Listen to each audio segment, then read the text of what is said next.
ಆತ್ಮೀಯ ಎಲ್ಲ ಭಕ್ತ ವೃಂದಕ್ಕೆ ಒಂದು ಮಾಹಿತಿಯನ್ನು ಹಂಚಿಕೊಳ್ತಾ ಇದ್ದೀವಿ.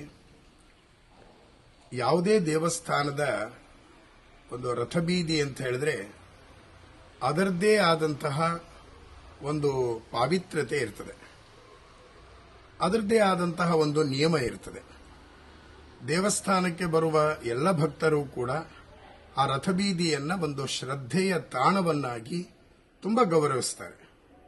ಕಾರಣ ಪ್ರತಿನಿತ್ಯದಲ್ಲಿ ಅದೇ ಮಾರ್ಗದಲ್ಲಿ ಉತ್ಸವ ನಡೀತದೆ, ಸಾಧಕರು ಹೋಗ್ತಾರೆ, ಪೀಠಾಧಿಪತಿಗಳು ಹೋಗ್ತಾರೆ. ಅನೇಕ ಹಿನ್ನೆಲೆಯಲ್ಲಿ ಅದು ಪವಿತ್ರವಾದ ಭೂಪ್ರದೇಶ. ಇಂತಹ ಭೂಪ್ರದೇಶದಲ್ಲಿ ರಥಬೀದಿಯಲ್ಲಿ ನಮ್ಮದೇ ಆದ ಒಂದು ಸ್ವಾರ್ಥದಲ್ಲಿ, ನಮ್ಮದೇ ಆದಂತಹ ಒಂದು ಕಲ್ಪನೆಯಲ್ಲಿ ಆ ವಿಡಿಯೋ ಮಾಡುವಂತಹದ್ದು, ಅದರಲ್ಲೂ ಕೂಡ ಅತ್ಯಂತ ಅಶಾಸ್ತ್ರೀಯವಾದಂತಹ ವಿಡಿಯೋಗಳನ್ನು ಮಾಡುವ ಮೂಲಕ ಆ ಒಂದು ಪವಿತ್ರ ಸ್ಥಾನಕ್ಕೆ ಅವಮಾನ ಮಾಡುವಂತಹ ಕಾರ್ಯಗಳು ನಡೀತಾ ಇದೆ. ಇದನ್ನು ಬಹಳ ಉಗ್ರವಾಗಿ ತಡಿಬೇಕಾಗಿದೆ, ಪ್ರತಿಭಟಿಸಬೇಕಾಗಿದೆ. ಯಾಕೆ ಅಂತ ಹೇಳಿದ್ರೆ, ಒಂದು ಕಡೆಯಲ್ಲಿ ಧಾರ್ಮಿಕ ಪ್ರಜ್ಞೆ ಜಾಗೃತವಾಗ್ತಾ ಇದೆ, ಇನ್ನೊಂದು ಕಡೆಯಲ್ಲಿ ಅಧಾರ್ಮಿಕರ ಅಟ್ಟಹಾಸವೂ ಬೆಳೀತಾ ಇದೆ. ಉಡುಪಿಯ ಕೃಷ್ಣ ಮಠದ ರಥಬೀದಿಯಲ್ಲಿ ಪ್ರತಿನಿತ್ಯ ಅಷ್ಟಮಠದ ಯತಿಗಳು ಸಂಚಾರ ಮಾಡ್ತಾರೆ, ಕೃಷ್ಣನ ಉತ್ಸವ ನಡೀತದೆ, ಭಜನೆ ನಡೀತದೆ. ಈ ಎಲ್ಲ ಹಿನ್ನೆಲೆಯ ಪವಿತ್ರವಾದಂತಹ ಉಡುಪಿಯ ರಥಬೀದಿಯಲ್ಲಿ ಇತ್ತೀಚೆಗೆ ಕೆಲವು